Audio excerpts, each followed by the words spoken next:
Hey everyone, Barrett here with Spec of Tech. Welcome to the channel. Today's video is about a budget 12-inch subwoofer that absolutely blew me away with its performance. I had recently reviewed the bigger brother to this subwoofer, which is the Tonewinner D4000, and compared it to the more expensive SVS PB3000, and for less money, it did outperform the PB3000. But today we're going to be talking about the D6000's little brother, the D4000.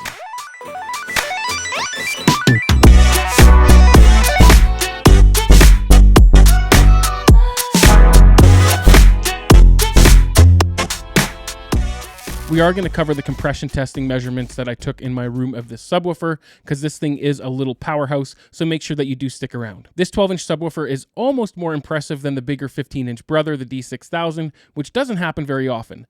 Yes, the D6000 does have better performance, but the D4000 offers a heck of a lot for its low price, so let's get into it. While we're on the subject of its price, it's currently $1,099 US, and surprisingly, this includes taxes and shipping at the time of this recording. For all you Canadians out there, it is $1,499 Canadian, and at the time of this recording, that does include shipping, but not the taxes. For that price, you are getting quite a bit of subwoofer too. The D4000 uses a high-performance 12-inch driver in a cast aluminum basket, and utilizes some pretty thick ferrite magnets. It's mounted in a ported cabinet, and at the time of this recording, it's only available in black ash, and it measures 17.32 inches wide, 20.98 inches high, and 21.97 inches deep, and it weighs in at almost 84 pounds. As I mentioned, the cabinet is ported, but it can be used in sealed mode by plugging the ports with foam and placing the DSP into sealed mode. Driving that beefy 12-inch driver is an amplifier putting out 800 watts RMS and 3,000 plus watts of peak power. As you can see, the amplifier is equipped with touch-sensitive buttons and an LCD display that is used to control the DSP functionality. Tonewinner did put the display upside down on purpose though, because most users will have it up against the wall. This way, when you're peeking over the top of the subwoofer looking down,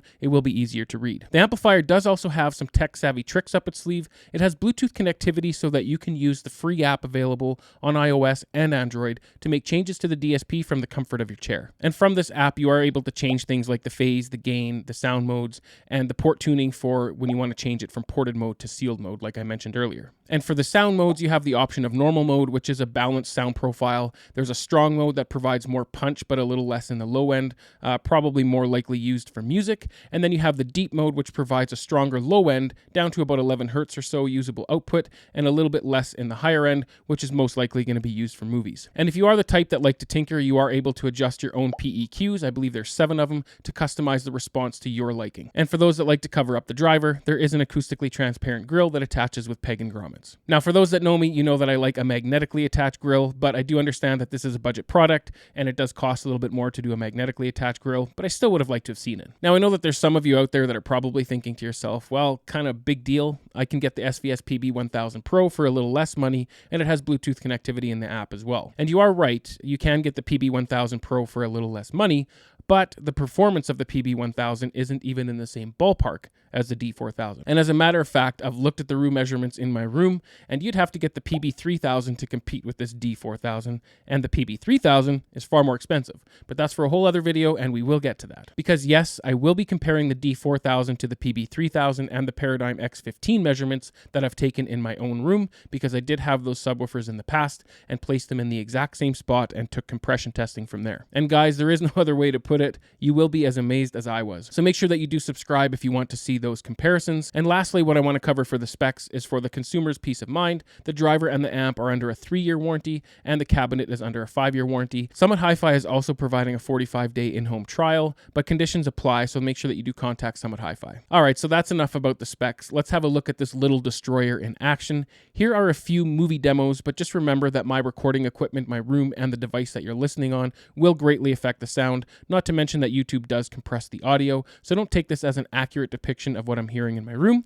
With that said, make sure that you do use a system that has some subwoofers or a good set of headphones for the best experience.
fire, ceasefire, target destroyed. Fire!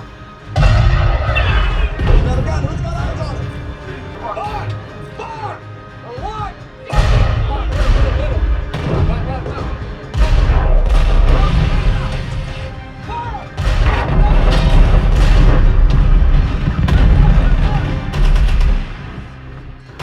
All tanks, start squirting that tree line. Let's light them up. Let's go. Let's clean it up.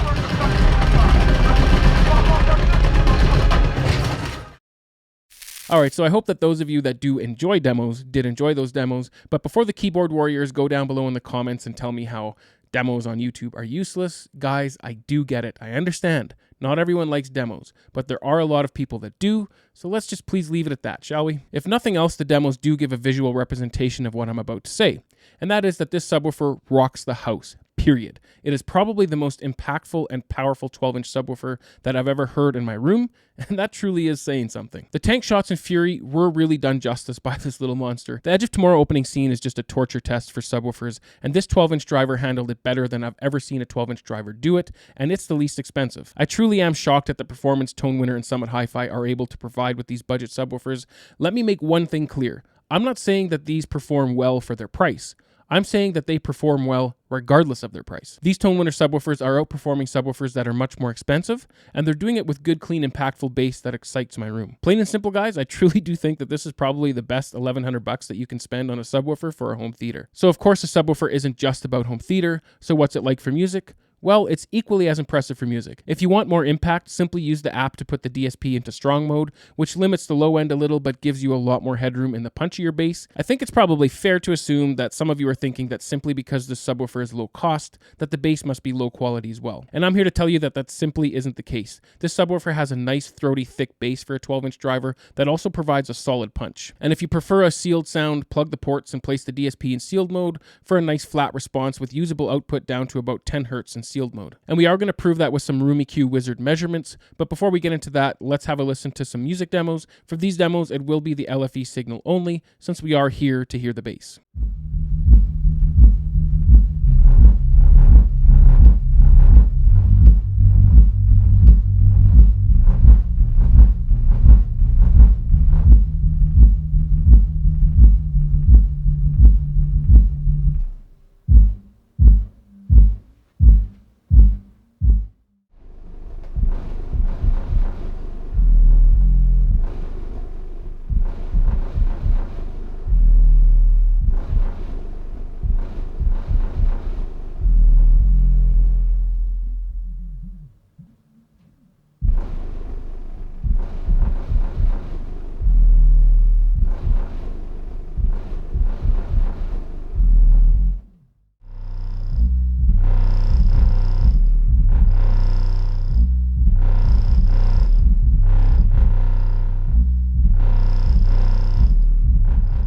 I hope you were able to get a bit of an idea of the music performance with those demos. The measurements are coming right up after I quickly express some of my gripes. For those that watch my D6000 review, these gripes are pretty much the same, so if you want to skip them, you can just use the chapter markers down below. My first gripe is that I would like another finish option besides Black Ash, but at the same time, most budget-oriented subwoofers stick with a simple finish like Black Ash to help production costs, so I do understand that. Secondly, I do wish that there was a button that you could press to flip the LCD lettering right side up, so for those of you that will be looking straight onto the display, it will be right side up versus upside down. Maybe that's something that they could add on version 2. And lastly, as it is with pretty much every ported subwoofer, when you push it close to its limits, you will hear some port noise, and if you really push it, you may even hear some driver noise as well, but this subwoofer has some pretty impressive output before you get to that point, so in reality, you do have a little bit more headroom than some of the competition before you get to that point where you're hearing port noise. Other than that, I've not experienced any real issues with this subwoofer except for one. Tonewinner is actively trying to provide the best experience they can with this subwoofer, so in the brief time that I had it, they did release a firmware update so that you can automatically download it and upload that to the subwoofer via the app. So I tried to complete the update, but it just simply didn't work. I contacted Tonewinner about the issue, and within about an hour, they released the fix. So if you do purchase a subwoofer and experience any issue, please be sure to pass that along. I'm quite confident that they will fix it quickly, which really does help out anyone else that has purchased a subwoofer because that fix will be applied to them as well. It really is quite impressive to see a company that takes issues so seriously and fixes them quite literally as fast as they can. All right, so those are my complaints. Now it's time to have a look at the subwoofer measurements. All right, guys, so as you can see, we're on my computer here with all my REW measurements down here. I did take compression testing of different sound modes. So first of all, let's start off with just your normal sound mode. So this is just your normal sound mode with the typical high pass filter. I believe default is 16 hertz. Yeah, I have it labeled there, 16 hertz. So here's our compression testing with normal mode of the standard high pass filter. So as you can see, we're definitely compressing here on this brown line. Below 20, actually we're starting here at probably about 23 hertz we start to compress. So that's definitely not a line we want to use. This blue line here, it actually looks fairly linear. There is a little bit of funny things happening here, but very slight, very, very slight. It looks to be that we're getting our typical 3 dB increase because what I did do is step up by 3 dB. So there we're 94.6. And here we are 92, a little bit lower than that yet. 91.9, so maybe 0.3 of a decibel. I think we'll use that as our max because it's close enough to being linear to getting our 3 dB. So let's use that one as our max. So we'll remove all these other ones. So this is our max. All right, so as you can see, starting at about 20 hertz, it does start to roll off, but you still do get significant usable output down to, I'd say probably right here, it starts to fall off pretty sharp. So about 95 dB at 14.5 hertz. So pretty significant low-end output. And then we have our peak here at about 32 hertz at 114 decibels, which for a 12-inch driver and only compressing at these levels is quite impressive in my opinion. And it does have a nice flat response, especially from about 20 hertz on. If we click on 20 hertz here, you can see that it's a pretty flat response. Now again, some of these peaks and nulls are going to be my room. That's not the subwoofer, just so you guys know for those that are unaware. But yeah, again, pretty decent output at 15 hertz. We're putting out about 96 dB, 95.6 at 15 hertz, and 20 hertz we're at 104. And like I said, our peak is at about 114. So this is just the standard mode. You plug the subwoofer in, turn it on. This is what you're going to get. So pretty impressive. So that's normal mode, but let's move along. I did also compare all three of the modes, so we might as well show that. So this is strong mode, default. And again, we're not worried about the SPL here. We're just worried about the response itself because I didn't do compression testing with these default modes.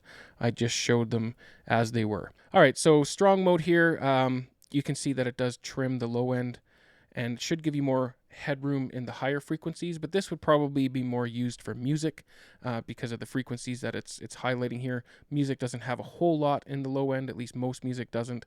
So this is probably a mode that you'd want to use for music to get a little bit more punch. Normal mode is just kind of an in-between, an all-arounder mode, I guess, that gives you a decent low-end response as well as a decent higher frequency response. And then deep gives you the best response for low end. As you can see, it does give you a little bit more dB at 20 hertz. We're looking at 92, 94, about 2 dB boost. And then at 15 hertz, we're at 84.6 and 80. So you're getting about a 4 dB boost at 15 hertz. Again, ignore the SPL here. This isn't max output. This is just the volume at 65. So there you can have a look at the different modes. And then I will show you sealed mode thrown in there as well at volume 65. So here's sealed mode. As you can see, it's a very linear response in sealed mode with usable output down to 10 hertz, really. Again, I'll show you the compression testing of sealed mode in a bit here, but not a bad response for this 12-inch driver. All right, so let's go. I'll show you compression testing in deep mode because this is probably the mode that I would use it in with a 10 hertz high-pass filter. So volume 65, volume 68, volume 71, volume 74, And volume 77. I would say 77 we're starting to compress, but only starting at about 14 hertz. The rest of it looks pretty linear. So yes, we're experiencing some compression, but only from 14 hertz down. So technically we could use that as our max output. I'll leave them both up actually, just like so. So if you want to use this line, so yeah, like I said, 14 hertz, we're at 94, almost 95 dB. At 15 hertz, we're 96 dB. At 20 hertz, we are at 103.5, and then our peak at about 32 hertz, sorry, we're at 111 dB, which is pretty impressive. And then if you use this line, if you aren't happy with using that one as your max, we're at 109 dB at 32 hertz. At 20 hertz, we're at about 102 dB. At 15 hertz, we're at 93. And again, usable output down to about here, I would say, because it starts to roll off a little bit more. It's down to 13 hertz, 90 dB. For a 12-inch driver, absolutely impressive in my books. I was quite thrilled with the performance of this 12-inch driver. And as you can see, it's a fairly flat response. Even, yes, of course, you do have a roll-off after 20 hertz here, but still fairly flat. A really decent response for a 12-inch driver, no question. And then if we want to have a look at the sealed mode compression testing, we'll highlight these. Here we are at volume 74, volume 77. I think I hit compression at volume 80. Yeah, so here you can see we're starting to compress. We're not getting our 3 dB increase, but I think that this brown line, we're still getting our 3 dB increase across the board, so we'll use that as our max. And like I said, this sealed mode response is nice and flat. You do get a little bit of an increase actually in the punchier bass. So again, this might be something that you want to use for music. But regardless of that little bit of increase here in the upper bass, you still have a nice flat response. You're at 96 dB at 11 hertz. At 10 hertz, we're at 93.5 dB. At 20 hertz, we're at 98.6, and then we have our peak here at about 32 hertz, like I do in my room. It's kind of a room mode that I have, but 107 dB, and here we're at 104. So a very impressive response for this sealed mode on this 12-inch driver. Absolutely impressed with the performance of this subwoofer, no question, especially when you consider the price. Looking at some of the output that we're getting here, it's just absolutely incredible that you're getting that at $1,099 or $1,100 US. And guys, I'm going to be comparing this subwoofer to some other subwoofers. You're going to see that this is quite impressive when you take a look at other subwoofers, and I think that these measurements speak for themselves. But let's move on with the review. So there really is no way around it. This subwoofer is putting out impressive performance, especially when you keep in mind that it's only a 12-inch driver and only costs $1,100 US. As I stated earlier, I will be releasing some comparison videos between the D4000, the SVS PB3000, and the Paradigm X15, and you won't want to miss those, guys, trust me. So after having a look at the performance with measurements to back it up, all I can say is bravo to Tonewinner. This subwoofer is an absolute powerhouse in the budget segment. It's undeniable at this point. I, for one, love to see competition enter the market because competition really is good for the consumer. Let's just hope that other brands take note and get more competitive with their pricing as well. But until then, the Tonewinner subwoofers are absolutely my budget subwoofer of choice, no question. If you want a subwoofer that offers amazing performance and top-tier features, look no further. This truly is it. I don't just mean amazing performance for its price either. I truly do mean that it offers amazing performance, period. I was honestly thoroughly impressed by the D4000, and I have no hesitations recommending it for anyone looking for great performance at a great price. I truly believe that you will be surprised at what you get for the $1,100 price tag, and if not, I suppose you have that 45-day in-home trial to fall back on, but please consider subscribing to catch the comparison videos on this subwoofer and the D6000. Tick the bell icon if you do, and please take just one short second to hit that like button. I truly do appreciate it, but remember to enjoy your systems regardless of your budget. I'll see you on the next one. Cheers.